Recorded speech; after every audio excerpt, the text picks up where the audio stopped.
নিজেদের বুকে ধারণ করে শহীদের যে আত্মত্যাগ, জুলাইয়ের যোদ্ধাদের যে রক্ত দেওয়া, সেগুলোকে আমরা যতক্ষণ ধারণ করে সামনের দিকে এগিয়ে চলবো, ততক্ষণ কারো প্রপাগান্ডা আমাদের কিছু আসা যায় না, ততক্ষণ ওই বিদেশি এজেন্টদের চক্রান্তে আমাদের কিছু আসা যায় না। আমাদের মনে আছে ওই 3, 4, 5 আগস্টে আমাদের আমির সাহেব, সিনিয়র নায়েব আমির সাহেব কিভাবে মার্চু গণভবনের ঘোষণা দিয়েছিলেন। আমরা স্পষ্ট করে আপনাদেরকে একটা কথা বলি, এই 24 পরবর্তী বাংলাদেশে আমরা যারা অভ্যুত্থানের সহযোদ্ধা ছিলাম, আমরা যদি ঐক্যবদ্ধ থাকি, আগামীর বাংলাদেশে আর কোন ফ্যাসিস্ট কোন নামে কোন ব্যক্তিকে সামনে রেখে কোন দলকে সামনে রেখে এই বাংলাদেশে দাঁড়াতে পারবে না।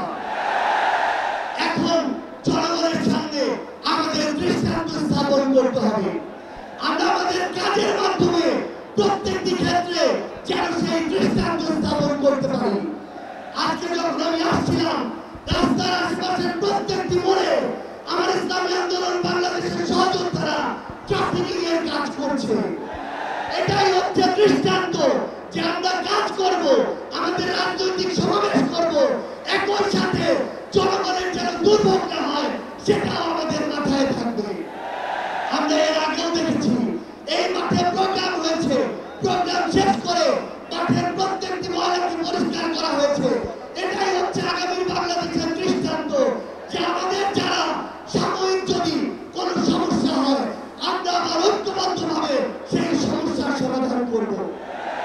একটা জিনিস মনে রাখতে হবে, এই অভ্যুত্থানে আপনারা যখন ঢাকার গুরুত্বপূর্ণ পয়েন্টগুলো থেকে শুরু করে দেশের বিভিন্ন রণক্ষেত্রে অংশগ্রহণ করেছেন, আপনাদেরকে পাঞ্জাবি পায়জামা টুপি থেকে টার্গেট কিলিং করা হয়েছে।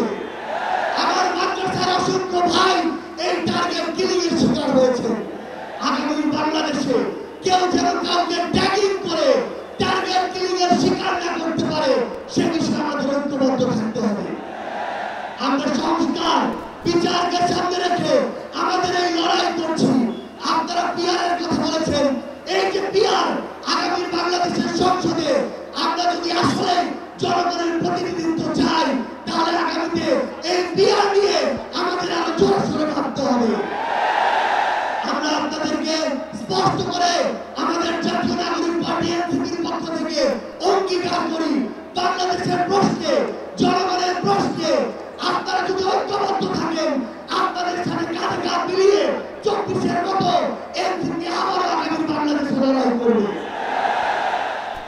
আমাদের এই বাংলাদেশে 24-এর অভ্যুত্থানের স্পিরিটের প্রশ্নে, ওই খুনিদের বিচারের প্রশ্নে, রাষ্ট্রের সংস্কারের প্রশ্নে আমরা ঐক্যবদ্ধভাবে এগিয়ে যাব। আমরা যতদিন ঐক্যবদ্ধ থাকবো ততদিন এই বাংলাদেশে আর কোনো হাসিনা মাথা উঁচু করে দাঁড়াতে পারবে না। ইনশাআল্লাহ আপনাদের সাথে আমাদের আবারও দেখা হবে রাজপথের লড়াইয়ে অথবা বিজয়ে। ততদিন পর্যন্ত সত্যের সাথে থাকবেন, ন্যায়ের সাথে থাকবেন। যত বড় খুনি, যত বড় সাহসী, যত বড় নেতাই ফ্যাসিস্ট হয়ে ওঠার চেষ্টা করুন না কেন, আমরা ঐক্যবদ্ধভাবে তাদেরকে প্রতিহত করবো ইনশাআল্লাহ। ইনকিলাব জিন্দাবাদ।